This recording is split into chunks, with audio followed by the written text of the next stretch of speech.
শীত মানে পিঠা। শীতের সিজনে পিঠা খেয়ে যে মজা পাওয়া যায় তার অন্য সিজনে পাওয়া যায় না। আবার তা যদি হয় নিজেদের হাতের বানানো চালের গুঁড়ো দিয়ে, তাহলে তো কথাই নেই, টেস্ট একটু বেশিই হয়। আসসালামু আলাইকুম, কেমন আছেন সবাই? আশা করি ভালো আছেন। আমিও ভালো আছি। শাশুড়ি মাকে বলেছিলাম এই শীতের মধ্যে পিঠা বানানোর দরকার নেই। না, মায়ের একই সে কথা শুনে শাশুড়ি মা বলে শীতের মধ্যে আসছো পিঠা বানিয়ে খাওয়াবো না, তা কি করে হয়? তো শাশুড়ি মায়ের যে বলা সেই কাজ। সে পিঠা বানানোর জন্য সকল আয়োজন করে ফেলছে। তো আগের দিনে যাকে বলা হয় কাইল মশল, আমার চাচিমা সেই কাইল মশল দিয়ে চাল গুঁড়ো করেছে, আর আমি বসে বসে চেলেছি।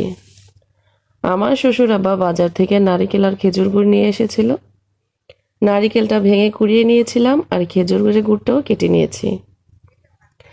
আমি চাউলের গুঁড়ার নারিকেল আর গুড় সব একসাথে মিশিয়ে তারপর চালনি দিয়ে চেলে নিয়েছি। এভাবে চেলে নিলে পিঠাটা অনেক সফট হয় আর খেতেও অনেক মজা হয়। তো পিঠাটা আমরা রাতের বেলায় বানাই, যার কারণে বাইরে লাকড়ি চুলায় যাওয়া হয় নাই। আর গ্রামে প্রচুর শীত, তাই আমি ঘরের ভিতরেই রাইস কুকারে বানিয়ে ফেলি। আর এখানে আমারও প্রচুর ঠান্ডা লেগে গেছে, কণ্ঠ শুনেই সবাই বুঝতে পারছেন। কণ্ঠ খুবই মোটা শোনা যাচ্ছে, গলা বসে গিয়েছে। তো রাইস কুকারে পিঠাটা সিদ্ধ করলে খুব সহজেই সিদ্ধ হয়ে যায়।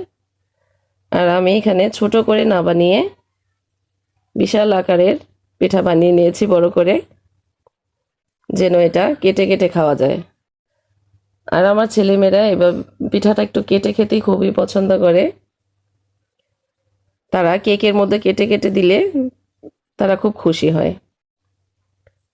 তো আমি একটি ছুরির সাহায্যে পিঠাটাকে কেকের মতো করে কেটে নিয়েছি। আপনারাও এভাবে বাসায় ট্রাই করে দেখতে পারেন। দেখেন পিঠাটা দেখতে কতটা সুন্দর লাগছে, আর খেতেও অনেক মজা হয়েছে। তো সব কিছুর জন্যই আলহামদুলিল্লাহ। তো সবাই ভালো থাকবেন, দেখা হবে নেক্সট কোনো ভিডিওতে। এই ছিল আজকের ভিডিও। আল্লাহ হাফেজ।